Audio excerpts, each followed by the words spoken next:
एक बिजनेस को स्टार्ट करने के लिए एक फाउंडर का रोल बहुत ही खास होता है। वही तो ऐसा प्रोफेशनल होता है जो अपनी डिटर्मिनेशन और प्लानिंग के दम पर अपनी यूनिक आइडिया को रियलिटी बनाता है और अपना बिजनेस या कंपनी शुरू करता है।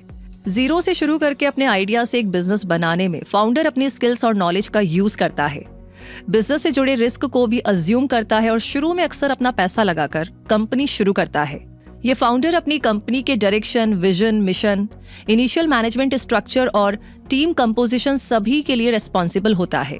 एक फाउंडर एंटरप्रेन्योर भी कहलाता है क्योंकि वो एक नए आइडिया और विजन के साथ मार्केट में आता है और प्रॉब्लम के सॉल्यूशंस प्रोवाइड कराता है। कंपनी की बिगिनिंग स्टेजेस में फाउंडर सबसे ज्यादा इन्वॉल्व रहता है। उसे अपने बिजनेस वेंचर को एस्टैब्लिश और एग्जीक्यूट करने के लिए रिसोर्सेज तलाशने होते हैं।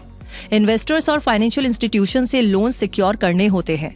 अपने बिजनेस की इनिशियल मार्केटिंग और ऑपरेशन सेटअप भी उसे ही कंप्लीट करना होता है और वर्क स्पेस को तैयार करना भी उसी की रेस्पॉन्सिबिलिटी होती है। एक फाउंडर ही अपनी कंपनी के लिए ऐसे स्किल्ड और एक्सपीरियंस्ड एम्प्लॉयज को हायर करता है जो स्पेसिफिक टास्क कंप्लीट कर सकते हो। फाउंडर्स अपनी कंपनी के इनिशियल विजन को सेट करते हैं और अक्सर उसके डे टू डे ऑपरेशंस में इन्वॉल्व भी रहते हैं। कुछ बिजनेसेस ऐसे होते हैं जिनके एक से ज्यादा फाउंडर्स होते हैं, तो ऐसे में ये प्रोफेशनल्स को फाउंडर्स कहलाते हैं जो मिलकर के अपना बिजनेस एस्टेब्लिश करते हैं। लेकिन क्या एक कंपनी में फाउंडर और को फाउंडर दोनों भी हो सकते हैं? तो हाँ, ऐसा होना भी पॉसिबल है कि एक कंपनी में फाउंडर भी हो और को फाउंडर भी हो। मान लीजिए कि अगर आपने अपने बिजनेस या स्टार्टअप को अकेले ही क्रिएट किया है तो आप फाउंडर कहलाएंगे, और अगर बिजनेस सेटअप तैयार करने के कई महीनों के बाद आप किसी ऐसे इंसान को पार्टनर के रूप में हायर करते हैं जो बिजनेस के लिए जरूरी स्किल्स रखता हो, तो वो पार्टनर बिजनेस का को फाउंडर कहलाएगा और आप कहलाएंगे उस कंपनी या स्टार्टअप के फाउंडर। लेकिन अगर आप अपने दो दोस्तों के साथ एक स्टार्टअप शुरू करने का सोचते हैं और उस प्रोडक्ट पर आप तीनों मिलकर के काम करते हैं, तो इस स्टार्टअप के एक नहीं बल्कि 3 को फाउंडर्स होंगे और किसी भी एक पार्टनर को फाउंडर कहना सही नहीं होगा क्योंकि बिजनेस को शुरू करने में तीनों का ही साथ था।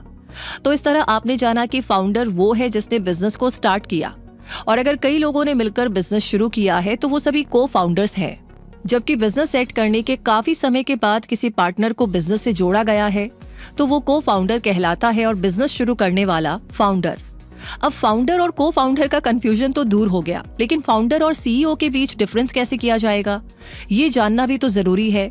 तो आइए जानते हैं। फाउंडर्स और सीईओ एक बिजनेस में टॉप लीडरशिप पोजीशंस पर रहते हैं। फाउंडर सीईओ का रोल भी प्ले कर सकते हैं, लेकिन अपने बिजनेस को एस्टैब्लिश करने वाले भी यही होते हैं। फाउंडर हमेशा सेम ही रहता है जबकि सीईओ चेंज हो सकते हैं। फाउंडर बिजनेस को शुरू करने वाला पर्सन होता है जबकि सीईओ कंपनी रिसोर्सेज को मैनेज करने वाला और फाउंडर के विजन को कंटिन्यू करने वाला रिक्रूटेड पर्सन होता है। सीईओ फाउंडर के साथ काम करता है और उसे रिपोर्ट करता है, वहीं फाउंडर सारे फाइनल डिसीजंस लेता है।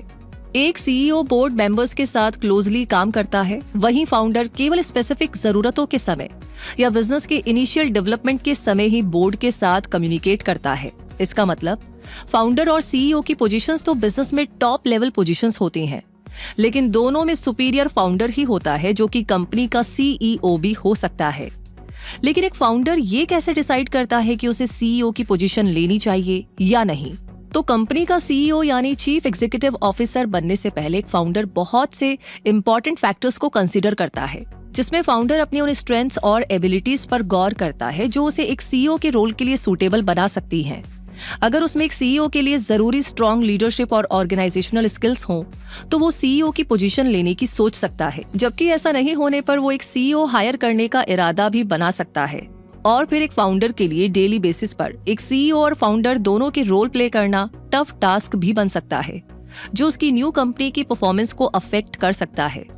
हालांकि एक बिजनेस या स्टार्टअप के अर्ली डेज में एक ही पर्सन फाउंडर और सीईओ दोनों का ही रोल प्ले कर सकता है, और जैसे जैसे कंपनी ग्रो करती जाए और रिस्पॉन्सिबिलिटीज बढ़ने लगे, फाउंडर इन जिम्मेदारियों के लिए सीईओ को हायर कर सकता है।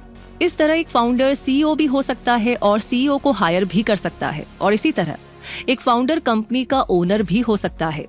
इतनी मेजर रिस्पॉन्सिबिलिटीज और पोजीशंस हैंडल करने के लिए फाउंडर का हाईली स्किल्ड होना जरूरी है। इसलिए अब जान लेते हैं कि एक फाउंडर में कौन सी की स्किल्स होनी जरूरी है। नंबर 1, एक फाउंडर को टीम बनाना और टीम मैनेजमेंट करना आना चाहिए, क्योंकि एक फाउंडर अकेला बिजनेस को रन नहीं कर सकता, उसे टीम की जरूरत होगी। उसे पता होना चाहिए कि कौन सी जॉब पोजीशन के लिए किस पर्सन को हायर करना बेस्ट रहेगा, क्योंकि ये टीम मेंबर्स या एम्प्लॉयज ही बिजनेस को आगे बढ़ाने और प्रॉफिट बनाने में मेजर रोल प्ले करेंगे।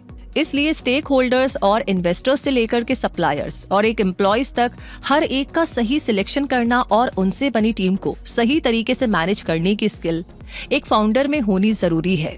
नंबर 2, एक फाउंडर की फ्यूचरिस्टिक अप्रोच होनी चाहिए। उसे फ्यूचर में अचीव किए जाने वाले गोल्स को ध्यान में रखते हुए आज प्लान तैयार करने चाहिए, तभी तो वो बिजनेस को सेट टाइम पीरियड में ग्रोथ दिला पाएगा। नंबर 3, एक फाउंडर में गुड लीडरशिप स्किल्स होना जरूरी है, क्योंकि वही अपने बिजनेस की सक्सेस के लिए टीम को गाइडेंस और इंस्ट्रक्शंस देता है। उसकी स्ट्रॉन्ग लीडरशिप स्किल्स ही एम्प्लॉयज को ज्यादा प्रोडक्टिव होने के लिए और कंपनी के लिए डेडिकेटेड होकर के वर्क करने के लिए एनकरेज करेगी और इसी से कंपनी की ग्रोथ होगी। नंबर 4, एक फाउंडर में फंड रेजिंग स्किल्स होनी चाहिए, क्योंकि भले ही बिजनेस की शुरुआत में वो अपने फंड से सेटअप तैयार कर ले और बिजनेस को रन करने लगे, लेकिन एक टाइम के बाद उसे बिजनेस की ग्रोथ के लिए इन्वेस्टर्स की जरूरत पड़ ही जाएगी। तो ऐसे में उसकी स्ट्रॉन्ग फंड रेजिंग स्किल्स ही इन्वेस्टर्स को अट्रैक्ट कर पाएगी। नंबर 5, एक फाउंडर में नेटवर्किंग एंड मार्केटिंग स्किल्स होना भी जरूरी है, क्योंकि ये दोनों ही स्किल्स एक बिजनेस की सक्सेस के लिए जरूरी हैं। स्ट्रॉन्ग नेटवर्किंग स्किल्स जहां बिजनेस को अच्छे इन्वेस्टर्स और पार्टनर्स दिला सकती है, वहीं मार्केटिंग स्किल्स बिजनेस को मार्केट में स्टेब्लिश कर सकती हैं और कंपटीशन के बावजूद उसे सक्सेसफुल बना सकती है। इन की स्किल्स को बिजनेस में एग्जीक्यूट करने के लिए फाउंडर की पर्सनैलिटी में कॉन्फिडेंस, क्लियर कम्युनिकेशन और ऑर्गेनाइजेशन स्किल्स का होना भी जरूरी होगा।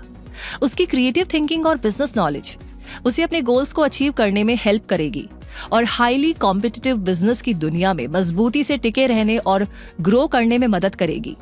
तो क्या आप रखते हैं ये सारी स्किल्स और क्वालिटीज? अगर हाँ, तो आप भी फाउंडर बन सकते हैं। बस इसके लिए आपको ये ध्यान रखने की जरूरत होगी कि जल्दबाजी में कोई भी डिसीजन ना ले।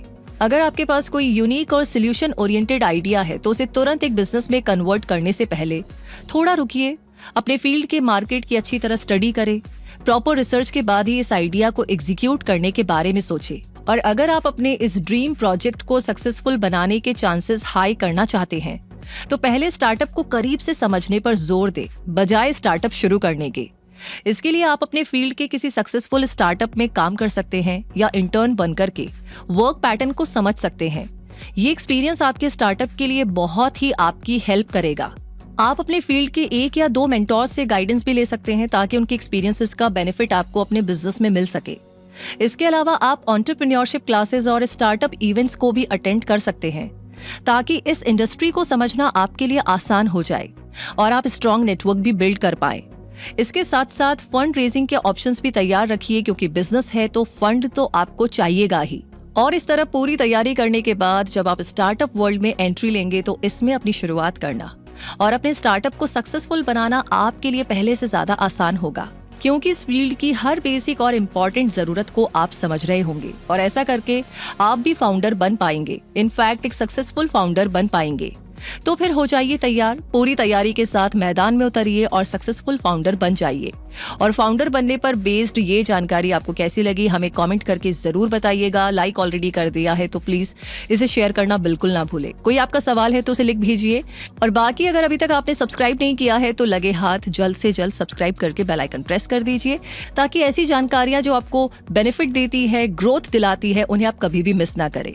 तो रूबी आपसे मिलेगी जल्दी ही नए वीडियो में नई जानकारियों के साथ। तब तक के लिए आपसे कहूंगी जुड़े रहिए क्विक सपोर्ट के साथ। धन्यवाद।